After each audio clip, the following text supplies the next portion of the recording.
ఈరోజు పొద్దున్నే news channel open చేయగానే మళ్ళీ ఐ బొమ్మ ఇమ్మడి రవి మీద 3 కేసులు ఎక్స్ట్రా అంట. ఆల్రెడీ 10 కేసులు ఉన్నాయి, ఇంకా 3 కేసులు ఎక్స్ట్రా ఫోర్జరీ కింద పెడుతున్నామని అన్నారు.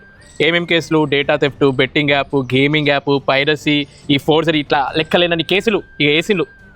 ఆ న్యూస్ అయితే వైరల్ అయిపోతుంది. ఇంకో సైడ్ ఇదే రోజు జిహెచ్ఎంసీ వాళ్ళు ట్రేడ్ లైసెన్స్ ఫీ చక్కగా కట్టట్లేదు, అన్నపూర్ణ స్టూడియోస్, రామానాయుడు స్టూడియోస్ అని చెప్పి వాళ్ళ మీద నోటీసులు జారీ చేసింది. ఇది ఎంతమందికి తెలుసు?